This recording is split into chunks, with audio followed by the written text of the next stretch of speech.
నమస్కారం ప్రజలారా.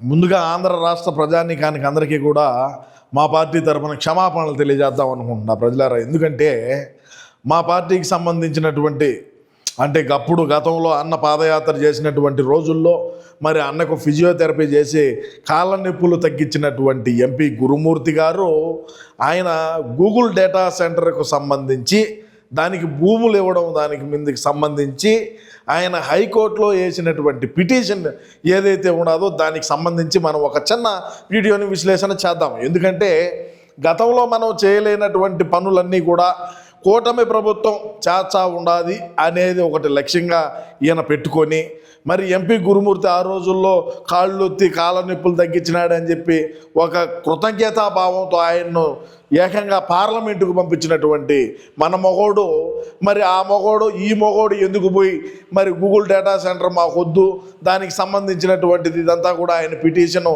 వేయడం పైన ఏంది విషయం అని అంటే, మనం అధికారంలో ఉన్నప్పుడు చేపల మాటలు, ఫిష్ మాటలు, అదేవిధంగా రకరకాలైనటువంటి మాటలు, అదేవిధంగా అక్రమంగా మద్యం అమ్ముకోవడం, అక్రమంగా గంజాయిని అమ్ముకోవడం, అక్రమంగా ఇసుక అమ్ముకోవడం, అక్రమంగా మైనింగ్ చేయడం, అక్రమంగా గంజాయిని తరలియటం, అక్రమాలు ఏ ఉన్నాయో వీటన్నిటిని కూడా చేసి పెట్లర్లు అనేటువంటి వ్యక్తులు మనోళ్ళుగా ఉండి మరి కింద ఉండేటువంటి వ్యక్తులకు ఇతర వేరే మార్గాలు చూపించినటువంటి మనం గూగుల్ డేటా సెంటర్ గురించి గూగుల్ డేటా సెంటర్ని తీసుకొని మన వైజాగ్ రావడం పైన మరి ఏ విధమైనటువంటి దుష్ప్రచారాలు గతంలో చేసినామో మనందరికి కూడా తెలుసు.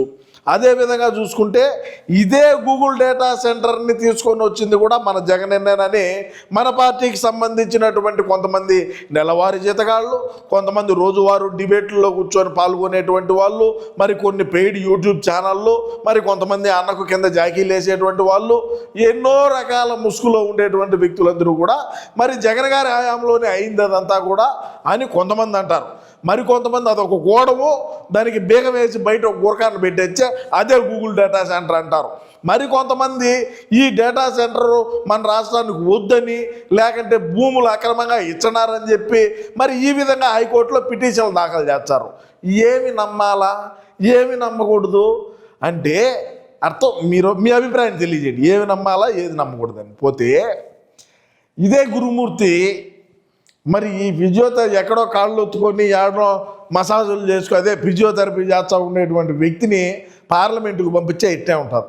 మరి ఆ పార్లమెంటుకు పంపించేటువంటి క్రమంలో మరి పెద్దిరెడ్డి గారు ఏ విధంగా సాయం చేశారు, ఏ విధంగా దొంగ ఓటర్లను పిలిపించి చేపించారు, ఏ విధంగా దగ్గరే కదా చెన్నై ఏ విధంగా ఓట్లు జరిగినాయి, ఏ విధంగా ఈయన పార్లమెంటుకు పంపించినారు, మరి పార్లమెంటుకు పంపించే అక్కడ ఏనాడైనా సరే నిలదీసి ఫైయింగ్ ఏమన్నా ఉండదా, మరి రాయలసీమకు వెనకబడిన రాయలసీమ జిల్లాలకు ప్రత్యేక ప్యాకేజీ గురించి ఏమన్నా మాట్లాడినారా, పోలవరం గురించి ఏమైనా మాట్లాడినారా, 3 రాజధానుల బిల్లుల గురించి ఏమైనా మాట్లాడినారా, రాజధాని కట్టుకోవాలి మాకు డబ్బులు ఏంటని ఏమన్నా మాట్లాడినారా, రోడ్లు బాగలేవు మాకు రోడ్లు వేసుకోవాలని మాట్లాడినారా, ప్రత్యేక హోదా గురించి ఏనాడైనా మాట్లాడినారా?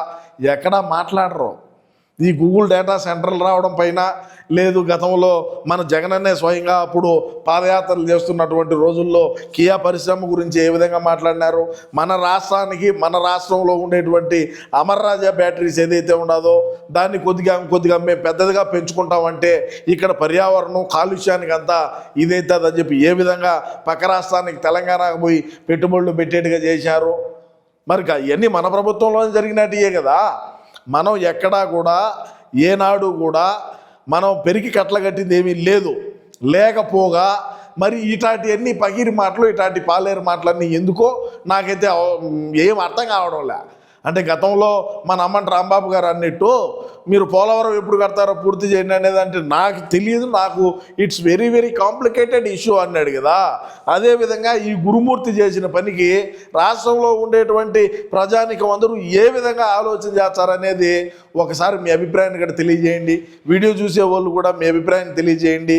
ఈ విధంగా రాష్ట్రంలో కూటమి ప్రభుత్వం వచ్చినాక ఏ విధంగా పరిశ్రమలు తీసుకొని వస్తున్నారు, ఏ విధంగా యువతకు ఉద్యోగ అవకాశాలు కల్పించేటువంటి దిశగా వీళ్ళు ముందుకు ఏ విధంగా పోతున్నారు, ఈ విధంగా వాళ్ళు ముందుకు పోయి పనులు చేసుకొని మా రాష్ట్రానికి రండిరా, మా రాష్ట్రంలో పెట్టుబడులు పెట్టండి, మా రాష్ట్రాన్ని మేము డెవలప్ చేసుకుంటామని చెప్పి వాళ్ళకి చెప్పడం, మన రాష్ట్రంలో ఏ విధంగా వాళ్ళకు కావాల్సినటువంటి పెట్టుబడి పెట్టేటువంటి వ్యక్తులు, అదేవిధంగా వాళ్ళకు కావాల్సినటువంటి సదుపాయాలు ఏమున్నాయో వాటి గురించి వీళ్ళు వివరించుతా రాష్ట్రానికి పరిశ్రమలు తీసుకువచ్చేటువంటి దిశగా ముందుకు పోతూ ఉంటే ఈ విధంగా మనం పిటిషన్లు దాఖలు చేయాలా, మేము అధికారంలోకి వచ్చితే దీని తల్లి అన్ని ఆడ పటాపంచలైపోతాయి, మీరు ఎన్ని పెట్టుబడులు పెట్టినా కూడా అందరూ ఎన్నికి సూట్ కేసులు పెట్టుకొని పోవాల్సిందే. ఎందుకు ఇట్లాంటి మాటలు?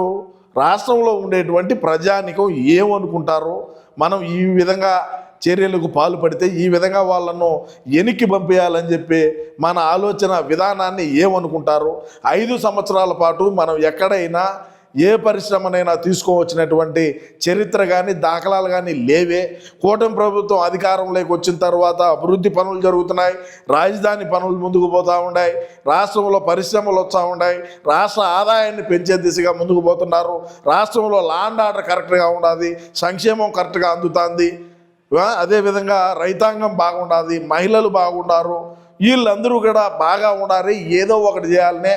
పేదోడు 5 రూపాయలకి అన్న క్యాంటీన్ పెట్టినారు, 5 రూపాయలకి అన్నం తింటాడు అని మనకు ఒప్పని మాటలే కదా ఇవి.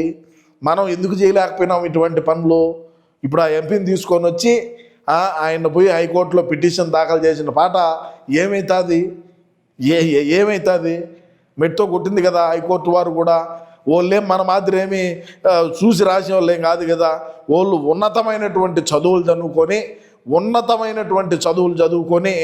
వాళ్ళు లాయర్లు, జడ్జి గారులు అయినారయ్యా. మన మాదిరి ఏమి దొంగ బుక్కులు పెట్టి లేదంటే ఇంకొక రకంగా పాస్ అయిన వాళ్ళు ఏం కాదు. వాళ్ళు ఉన్నతమైనటువంటి చదువులు చదువుకొని ఎంతో కష్టపడి పైకి వచ్చినటువంటి జడ్జిలు, ఎంతోమంది పైకి వచ్చినటువంటి లాయర్లు అక్కడ ఉన్నారు. మనలాగా ఏం కాదు. పాపం వాళ్ళు కరెక్ట్గా మాట్లాడి మనకు మెడిదెబ్బలు కొట్టి ఎనికి పంపించినారు. ఇట్లాంటి పిటిషన్లు దాఖలు చేసేది రాష్ట్రం అభివృద్ధి చెందాలంటే ఇటువంటివన్నీ చేయరా? మరి రాష్ట్రం అభివృద్ధి కావాలనే దిశగానే కదా వాళ్ళు పనులు చేస్తుంది అని చేశారు. మరి ఆడికి పోయినారు, మెడతో కొట్టినారు, ఎన్నికి వచ్చినాము, మరి ఏమొచ్చింది ఇప్పుడు? సో ఇకనైనా సరే రాష్ట్ర ప్రజానికం అందరూ కూడా ఇట్లాంటివి చాలా చేస్తాము. రాబోయే రోజుల్లో చాలా ఉన్నాయి. అయినప్పటికీ 2039లో మనం ఖచ్చితంగా అన్నను ప్రధానమంత్రిని చేద్దాం. రాష్ట్రాన్ని పక్కన పెడితే దేశాన్నే మనం ఇటువంటి పిటిషన్లన్నీ దాఖలు చేసి కోర్టుల్లో మనం ఎట్లా కావాలంటే అట్లా చేయొచ్చు. ఇప్పుడు ఒక రాష్ట్రమే, మన ఆంధ్ర రాష్ట్రమే కదా, అదే ప్రధానిగా అయినాడు అనుకో, ఇంకా దేశవ్యాప్తంగా ఉండేటువంటి అన్ని రాష్ట్రాల్లో ఉండేటువంటి పరిశ్రమల్లో, అన్ని రాష్ట్రాల్లో ఉండేటువంటి ఏ అయినా సరే మనకు వద్దనుకున్నది మనం లేఖ రాద్దాం, మనం వాళ్ళని పంపిద్దాం, లేదు వాళ్ళ దగ్గర నుంచి మనం కప్పం కట్టించుకొని అయినా సరే అన్నంగా పెద్దోడవుతాడని కూడా ఈ సందర్భంగా నేను తెలియజేసుకుంటూ, సో రాష్ట్ర ప్రజలారా, ఏది ఏమైనప్పటికీ కూడా రాష్ట్ర అభివృద్ధిని అడ్డుకోవడమే మా వైసీపీ పార్టీ యొక్క లక్ష్యం. రాష్ట్రానికి ఏ పరిశ్రమ వచ్చినా అడ్డుకోవడమే, రాష్ట్రంలో ఎక్కడ అభివృద్ధి జరుగుతూ ఉన్నా అడ్డుకోవడమే, రాష్ట్రంలో మా రాయలసీమలో అభివృద్ధి జరుగుతూ ఉన్నా అడ్డుకుంటాం, పోలవరం పూర్తి చేస్తా ఉన్నా కూడా అడ్డుకునేదే. మరి మేము గతంలో ఇన్ని చేసినాం, మనం ఏమీ అక్కడ పేరుకి అట్లా కట్టింది లేదు. కూటమి ప్రభుత్వం అధికారంలోకి వచ్చిన తర్వాత ఏ విధంగా పనులు జరుగుతున్నాయి, గతంలో ఏ విధంగా పనులు జరిగినాయి అనేది కూడా ఒకసారి ఆలోచన చేసుకోండి. మరి ఎన్నిసార్లు ఈ అధికారులు కూటమి ప్రభుత్వంలో ఉండే మంత్రి కావచ్చు, అధికారులు కావచ్చు, ఏ విధంగా వాటి మీద పోలవరం మీద సమీక్షలు నిర్వహిస్తూ ఉన్నారు, ఏ విధంగా శరవేగంగా ముందుకు పోవాలని చెప్తూ ఉన్నారు. అదేవిధంగా రాష్ట్రానికి ఐటీ పరిశ్రమలు, ఐటీ కంపెనీలు ఎట్టో వీళ్ళు చేస్తున్నారు. మీరు తండి మా అన్న వచ్చినాడంటే అన్నీ కూడా పటా పంచులు చేస్తాడు, మీరేం తొందరపడలేదు. 2039లో ఖచ్చితంగా మేము వచ్చాం. ఖచ్చితంగా వాటన్నిటిని కూడా పటాపంచులు చేసేటువంటి రోజు దగ్గరలో ఉన్నదని ఈ సందర్భంగా నేను తెలియజేసుకుంటూ నమస్కారం.